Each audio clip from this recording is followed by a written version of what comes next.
Bienvenidos a Corazón Churiurdin.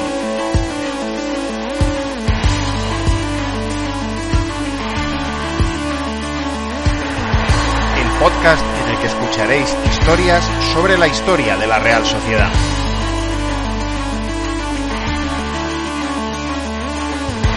Soy Juan Rodríguez Millán. Arrancamos.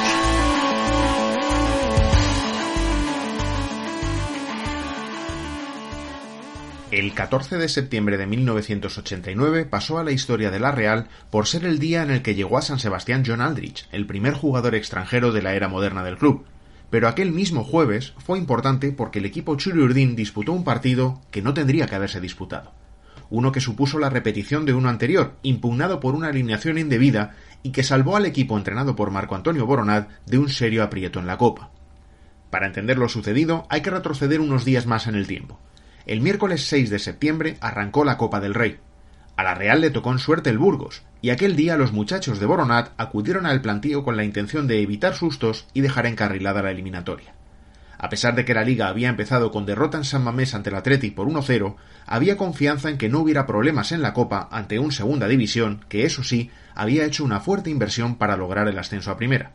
Pero sí hubo problemas para la Real, y muchos, y no porque Boronat se tomara el partido a la ligera, ni mucho menos.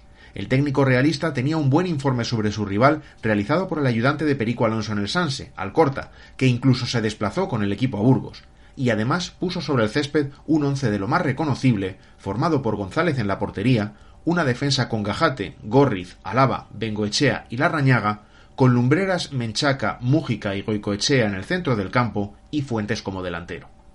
El Burgos, equipo en el que se alineó como titular José Luis Rivera, formado en las categorías inferiores de la Real y que años después fue su segundo entrenador con Miguel Ángel Lotina al frente del banquillo, se tomó el partido muy en serio. Tanto que acabó ganándolo, y además con una remontada en un encuentro que resultó de lo más accidentado y que dio mucho trabajo al árbitro, el gallego García de Loza. A los 9 minutos ya tuvo que tomar una primera decisión importante, ya que expulsó a un jugador local, a Tamayo, por cortar un avance de Fuentes.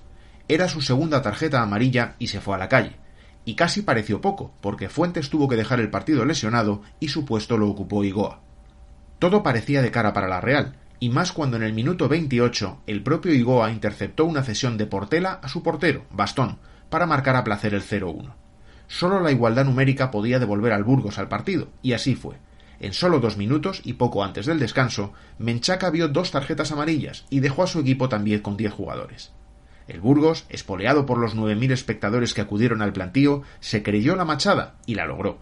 En el minuto 65, Peña marcó aprovechando un rechace, sin que González pudiera evitar el empate a pesar de tocar el balón. Y en el 78, Juric marcó el 2-1 de rebote, tras un disparo que él mismo había realizado y repelido el arquero realista. La alegría del Burgos se desvaneció cuando salió a la luz un hecho que había pasado desapercibido para su cuerpo técnico. Peña, precisamente el autor del primer tanto del equipo local, no podía jugar ese partido. En la temporada anterior militó en el Recreativo de Huelva y vio en la eliminatoria contra el Mallorca su tercera tarjeta amarilla, el número que determinaba un partido de suspensión, partido que debía cumplir en la misma competición. La Real consultó con la Federación, que confirmó esa sanción, lo que abría la puerta a la impugnación. Dado que la sanción de Peña era firme y evidente, solo había 2 opciones: la eliminación del Burgos por alineación indebida o la repetición del partido en campo neutral. El Burgos reconoció el error públicamente y pidió disculpas a la Real, descartando la mala fe en la alineación del jugador. Se esperaba la decisión el mismo viernes de esa semana, pero la Real no envió el fax con su reclamación hasta las 5 de la tarde de ese día, por lo que el comité de competición decidió posponer su fallo hasta el lunes. Y lo que decidió no gustó en el club Churiurdin. No por el fondo, la repetición del partido en campo neutral, sino porque ordenaba jugar el partido en 3 días, el jueves, teniendo además choque de liga la Real para el sábado ante el Valladolid, y no en las Gaunas de Logroño, como parecía que iba a ser, sino en el nuevo José Zorrilla, precisamente de Valladolid. Por supuesto, hubo recurso ante el comité de apelación. El club realista intentó adelantar la repetición para el miércoles, pero no lo consiguió, aunque al menos sí logró que el campo neutral escogido fuera finalmente las Gaunas. El Burgos, con total caballerosidad, aceptó lo determinado por apelación, y la Real se puso en contacto con el Valladolid para retrasar el partido de Liga al domingo, a lo que el club pucelano accedió sin problema. Boronat respiró aliviado. Estoy contento. Lo ideal era Pamplona, pero las Gaunas es un campo que me gusta.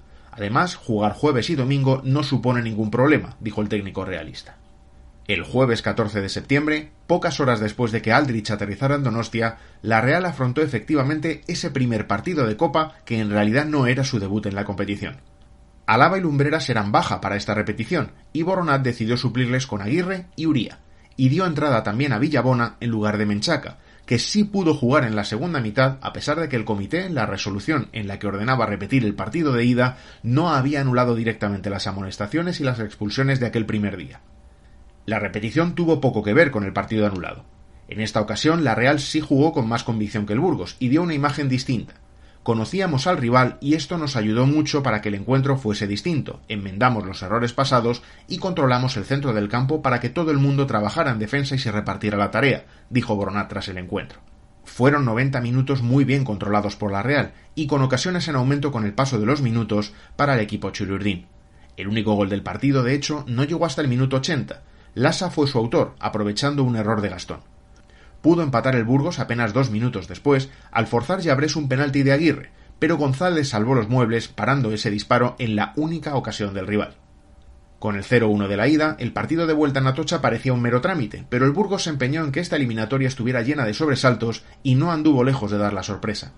El Burgos contuvo muy bien a la Real en el primer tiempo y se adelantó en el minuto 34 por medio de Peña, que se sacaba así la espina de haber sido quien provocó la repetición del primer partido con su alineación indebida. En la segunda mitad, los visitantes se lanzaron descaradamente a por la eliminatoria y gozaron de ocasiones para lograr el segundo gol, incluso reclamaron un penalti que Martín Navarrete sacó fuera del área. González se erigió en el salvador primero, y Loinaz fue quien permitió que Atocha respirara con el 1-1 que hizo en el minuto 77, con un formidable gol de cabeza desde el punto de penalti. ¿Y Aldrich? El irlandés, que debutaría con la Real solo unos días después, estaba en la grada, viendo el partido que jugaban sus compañeros con Álava junto a él, ejerciendo de intérprete, y se alegró del gol de Loinaz. «Me ha impresionado la fuerza de este jugador», dijo el nuevo fichaje realista. «Hemos pasado demasiados apuros», confesaba Boronat tras el encuentro, mientras que José Antonio Naya, técnico del Burgos, tenía claro que la eliminatoria no se la había llevado el mejor. El resultado debería ser de 1-4 a nuestro favor, por juego y ocasiones, pero las cosas son así en la Copa. Han necesitado de 3 partidos para ganarnos. Si hubiésemos venido con aquel resultado, la Real no se clasifica, lamentó. Quién sabe cómo habría sido la vuelta con el 2-1 con el que salió la Real del plantío, pero lo cierto es que la impugnación del partido, junto con la actuación de González, fue lo que salvó a la Real de un descalabro copero importante.